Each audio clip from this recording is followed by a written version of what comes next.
નમસ્કાર વિદ્યાર્થી મિત્રો, ધોરણ 8 વિષય ગણિત એમાં આપણે સૌપ્રથમ તો નવમું ચેપ્ટર બૈજિક પદાવલીઓ અને નિત્યસમ એ પૂર્ણ કર્યું. ત્યારબાદ 10મું ચેપ્ટરને બદલે આપણે 11મું ચેપ્ટર પહેલા શીખી ગયા માપન, અને એ પૂર્ણ થઈ ગયું છે. ત્યારબાદ હવે આપણે 10મું પ્રકરણ જે બાકી હતું એની આપણે અભ્યાસ કરવાના છે. તેનું નામ છે ઘન આકારોનું પ્રત્યક્ષીકરણ. તો સૌપ્રથમ તો ઘન આકારો એટલે શું, ઘન આકારો કોને કહેવાય? તો એના પહેલા આપણે સમજૂતી મેળવી લઈએ કે સમતલ આકારો. તો ધારો કે આ એક બોર્ડ છે, એક સમતલ છે, બરાબર છે, એ એક સમતલ છે. સમતલ આકારો કોને કહેવાય? તો જે સમતલ આકારો એટલે કે જેને ફક્ત બે જ માપ હોય, લંબાઈ અને પહોળાઈ બે જ માપ હોય, એવા બધા આકારોને આપણે શું કહીએ છીએ? સમતલ આકારો કહીએ છીએ.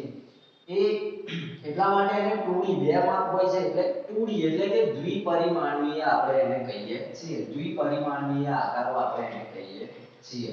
તો સમતલ આકારો કયા કયા છે? તો જો અહીંયા મેં દોરેલા છે. ત્રિકોણ છે, ચોરસ છે, વર્તુળ છે, લંબચોરસ છે. તો આ બધા એક જ સમતલ ઉપર દોરેલા છે અને એટલા માટે એને સમતલીય આકારો કહેવામાં આવે છે. આવા બધા આકારો દોરવા માટે ફક્ત એક જ સમતલની આપણને જરૂર પડે છે. તો આ જે બધા આકારો છે એને આપણે સમતલીય આકારો કહીએ છીએ. ત્યારબાદ ઘન આકારો કોને કહેવાય? તો વિદ્યાર્થી મિત્રો, જે આકારોના ત્રણ માપ હોય, ઘન આકારો દોરવા માટે આપણને ત્રણ માપની જરૂર પડે: લંબાઈ, પહોળાઈ અને ઊંચાઈ. એટલા માટે એને 3D કહેવામાં આવે છે, એટલે કે ત્રિપરિમાણીય. બરાબર, ત્રણ પરિમાણ. તો ઘન આકારોને ત્રણ પરિમાણીય આકારો પણ કહેવામાં આવે છે. ઘન આકારો દોરવા માટે જો એક સમતલમાં નથી દોરાતા, આ જેમ અહીંયા એક સમતલમાં દોરાય છે એમ ઘન આકારો એક સમતલમાં દોરાતા નથી. મેં અહીંયા દોરેલા છે, જો સમઘન. સમઘન આને દોરવા માટે ત્રણ પરિમાણની જરૂર પડે: લંબાઈ, પહોળાઈ અને ઊંચાઈ. બરાબર, તો આ સમઘન આપેલો છે અને આ એક સમતલ ઉપર દોરી શકાતું નથી. બરાબર, એટલા માટે આ જે છે એ ઘન આકાર છે, ઘન આકાર. બરાબર છે. ત્યારબાદ બીજો ઘન આકાર આવ્યો લંબઘન. જો આ પણ એક પ્રકારનો ઘન આકાર છે. સમઘન છે, લંબઘન છે, શંકુ છે, આ બધા ઘન આકારો છે. ત્યારબાદ ગોલક છે, એ પણ આપણો એક ઘન આકાર છે. એટલે કે લંબાઈ, પહોળાઈ અને ઊંચાઈ ત્રણ પરિમાણો આવેલા હોય છે ઘન આકારોમાં, અને એટલા માટે જ એને 3D પણ કહેવામાં આવે છે. હું પણ શું છું? 3D, ત્રણ પરિમાણ, લંબાઈ, પહોળાઈ અને ઊંચાઈ આપણે જે જોઈએ છે. આપણે મારું જો કદાચ કંઈક ચિત્ર બનાવવું હોય, બરાબર છે, મારો આકાર રજૂ કરવો હોય મારે, તો મારે પણ ત્રણ પરિમાણની જરૂર પડે: લંબાઈ, પહોળાઈ, ઊંચાઈ. એક સમતલમાં ન દોરી શકાય, ત્રણ સમતલની જરૂર પડે. બરાબર, x, y અને z અક્ષ, ત્રણ અક્ષની મારે જરૂર પડે. એટલા માટે આવા બધા જે આકારો છે એને આપણે ઘન આકારો કહેવામાં આવે છે. અને ઘન આકારો લંબઘન એટલે કે આપણે જે ડસ્ટર છે, ડસ્ટર, એ આપણું લંબઘન થશે. બરાબર, આ મેં આકૃતિઓ થોડી દોરેલી છે. આ શંકુ એટલે જે આપણે આઈસ્ક્રીમનો કોન ખાઈએ છીએ એનો જે આકાર છે એ શંકુ છે. હવે આ જે ઘન આકારો છે એ કેટલીક જગ્યા પણ રોકે છે. બરાબર, શંકુનો કોન જે હોય છે, આઈસ્ક્રીમનો કોન, એની વચ્ચે જે જગ્યા છે એ કોનને હું જો ઊંધો મૂકું તો કોને જે જગ્યા રોકી છે એ બધી જગ્યા શંકુની રોકેલી છે એવું કહેવાય. સમઘનમાં પણ બધી જગ્યા રોકે છે. જુઓ, લંબઘનમાં પણ બધી અંદરની જગ્યા રોકે છે, કારણ કે ત્રિપરિમાણમાં છે. અહીંયા સમતલમાં ફક્ત ચોરસ, વર્તુળ, લંબચોરસ કે ત્રિકોણ આવા જે આકારો છે જે એક જ સમતલમાં દોરી શકાય છે. આ લોકો ખાલી એક જ સમતલની જગ્યા રોકે છે, આ થોડી વધારે જગ્યા રોકે છે. તો આવા બધા જે આકારો છે એને આપણે ઘન આકારો કહેવામાં આવે છે. હવે આ પ્રકરણમાં આપણે આ ઘન આકારો માટે તો 3D આકારની વસ્તુઓને જુદી જુદી જગ્યાએથી જોતા જુદા જુદા સ્વરૂપે જોવા મળે છે. હવે જો, અને જુદી જુદી જગ્યાએથી આપણે જોઈશું તો જુદા જુદા આકારો આપણને જોવા મળશે. અહીંયા આ લંબઘન જે છે એને હું ઉપરથી જોઈશ તો મને ખાલી લંબચોરસ જ દેખાશે. બાજુથી જોઈશ, અહીંયાથી જોઈશ તો ખાલી મને આ લંબચોરસ જ દેખાવાનું છે. બરાબર છે, અહીંયા બાજુથી જોઈશ તો મને ખાલી આ ચોરસ જ દેખાવાનું છે. તો જુદી જુદી જગ્યાએથી જોતા જુદા જુદા સ્વરૂપે આપણને જોવા મળે છે. આ પ્રકરણમાં આપણે 3D આકારની વસ્તુના 3 પ્રકારના દ્રશ્યો સમજવાના છે. કેટલા પ્રકારના? 3 પ્રકારના દ્રશ્યો આપણે સમજવાના છે. કયા કયા? તો સૌપ્રથમ તો આગળનું દ્રશ્ય, બાજુનું દ્રશ્ય અને ઉપરનું દ્રશ્ય.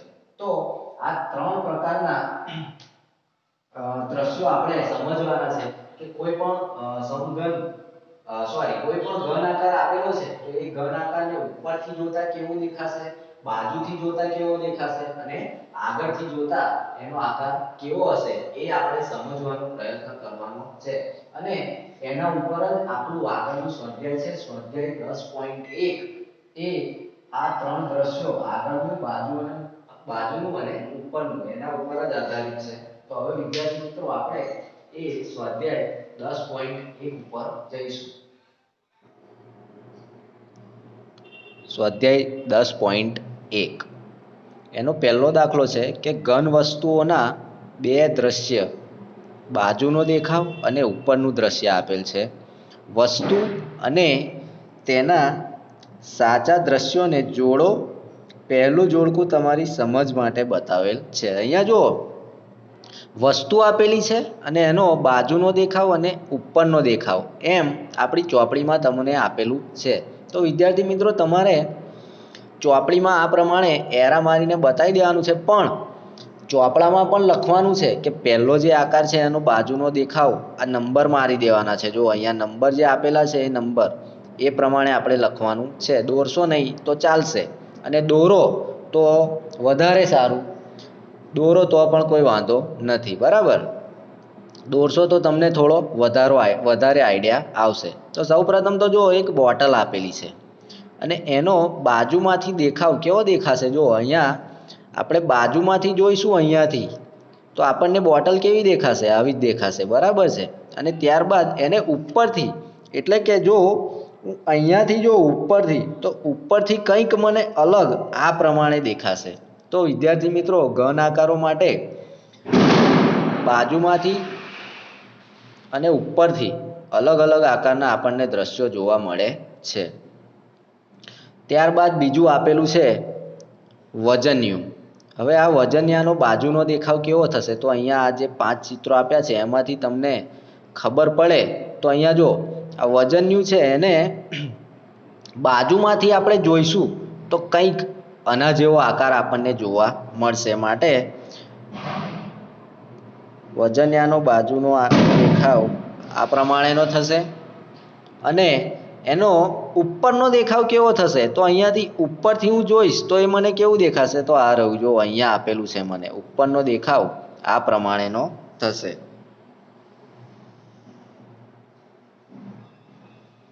ત્યારબાદ મને આપેલું છે થર્મોસ. થર્મોસનો બાજુનો દેખાવ, તો જો બાજુથી જોઈશ તો મને કંઈક આ પ્રમાણેનું થર્મોસ દેખાવાનું છે. અને ત્યારબાદ એનો ઉપરનો, એટલે કે હું અહીંયા ઉપરથી જોઈશ તો મને થર્મોસ કેવું દેખાશે? વિચારો વિદ્યાર્થી મિત્રો. તો એને ઉપરથી જોતા થર્મોસ કંઈક આ પ્રમાણેનું દેખાશે. તો એનો ઉપરનો દેખાવ આ મુજબનો થશે. ત્યારબાદ આપેલું છે કપ રકાબી. કપ રકાબીનો બાજુનો દેખાવ, તો અહીંયા આપણને તરત ખબર પડી જશે કે અહીંયા આ પ્રમાણેનો એનો બાજુનો, પણ ઉપરથી જોઈશ તો મને કેવું દેખાશે? ઉપરથી કપ રકાબીનો દેખાવ કેવો હશે? તો જો અહીંયા મને આપેલું છે કંઈક આ પ્રમાણે મને ઉપરથી દેખાશે. ત્યારબાદ આપેલો છે ડબ્બો. ડબ્બાને જો હું બાજુમાંથી જોઈશ તો હવે તો આપણને ખબર છે કે ડબ્બાને બાજુથી જોતા આવું કંઈક દેખાશે અને એને ઉપરથી જો જોવામાં આવે તો આ પ્રમાણેનો કંઈક દેખાવ જોવા મળશે. તો વિદ્યાર્થી મિત્રો આ તમારે ચોપડામાં પણ લખવાનું છે. આગળનો દાખલો, દાખલા નંબર 2, એમાં આપણને કહેલું છે કે આપેલ ઘન વસ્તુની સામે તેના 3 દ્રશ્ય આપેલ છે. આપેલ દરેક વસ્તુ માટે ઉપર, આગળ અને બાજુના દ્રશ્ય ઓળખો અને સમજો. તો વિદ્યાર્થી મિત્રો અહીંયા કેટલીક વસ્તુઓ આપેલી છે અને એના માટે અહીંયા કુલ 3 દ્રશ્યો આપેલા છે. તો એ આપણે સમજવાના છે કે આગળથી જોતા એ વસ્તુ કેવી દેખાશે, ઉપરથી જોતા એ વસ્તુ કેવી દેખાશે અને બાજુમાંથી જોતા એ વસ્તુ કઈ કેવી દેખાશે, બરાબર છે. તો એ ત્રણ દ્રશ્યો આપણે ઓળખવાનો પ્રયત્ન કરવાનો છે. તો અહીંયા પહેલામાં પહેલું આપેલું છે કબાટ. તો કબાટને આગળથી જોતા એટલે કે અહીંયાથી જોતા કેવું દેખાશે? તો આવું દેખાશે. જુઓ, એટલે આ જે દ્રશ્ય છે એ આપણું કબાટનું આગળનું દ્રશ્ય છે.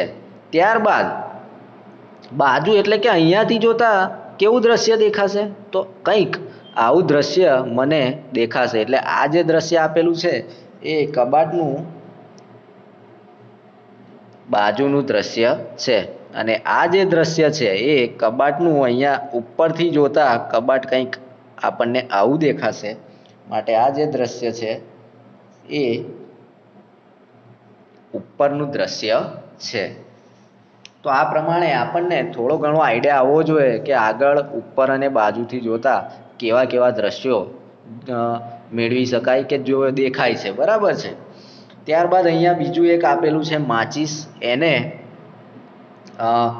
આગળથી જોતા, જો આગળથી જોઈશું તો અહીંયા મને ખાલી આટલો ભાગ દેખાશે, બરાબર. આગળથી જોઈશ તો આગળનો ભાગ મારો કયો છે? આ રહ્યો, જો, કારણ કે મને એટલો જ ભાગ દેખાવાનો છે આગળથી.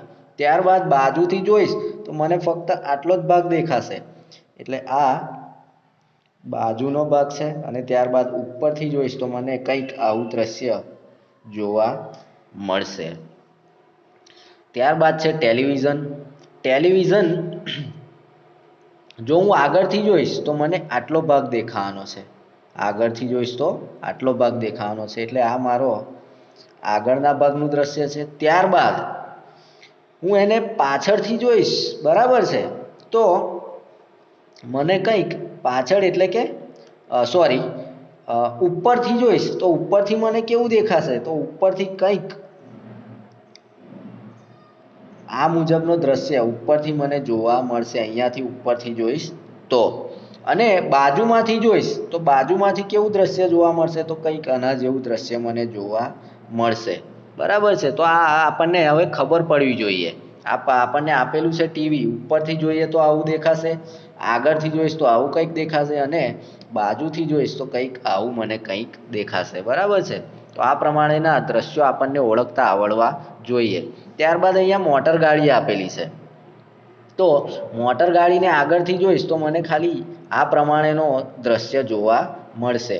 માટે આ જે દ્રશ્ય છે એ મોટર ગાડીનું આગળનું દ્રશ્ય છે. ત્યારબાદ બાજુમાંથી જોઈશ તો મને આ જે દેખાય છે એવું સેમ જોવા મળશે. આ બાજુનું દ્રશ્ય છે અને આ ઉપરનું દ્રશ્ય છે. તો વિદ્યાર્થી મિત્રો, ઘન આકારો માટે આવું આગળ, બાજુ અને ઉપરના દ્રશ્યો તમને ખબર પડવી જોઈએ કે આગળથી આ દ્રશ્ય કેવું દેખાશે, ઉપરથી કેવું દેખાશે, અને બાજુથી આ દ્રશ્ય કેવું દેખાશે. તો આ દાખલા નંબર 2 હતો. અહીંયા મેં થોડી ઘણી સમજણ આપી. એવો જ સેમ રમતવાળો દાખલો છે, દાખલા નંબર 3. એના માટે તમારે ઉપરનું દ્રશ્ય, આગળનું દ્રશ્ય અને બાજુનું દ્રશ્ય એ ઓળખવાનું છે. તમને અંદર આપેલું જ છે ચોપડીમાં, બરાબર છે. એટલે ચોપડીમાંથી તમારે એ ઓળખી અને ચોપડામાં લખવાનું છે, અને એ તમારે ઘરે જાતે ટ્રાય કરવાનો છે. આ ઉપરાંત દાખલા નંબર 4, એમાં પણ એવું જ છે. કેટલાક ચિત્ર તમને આપેલા છે, એનું આગળનું, બાજુનું અને ઉપરનું એ દ્રશ્યો તમારે તમારી રીતે વિચારી અને પછી તમારી નોટબુકમાં કે ચોપડામાં દોરવાના છે.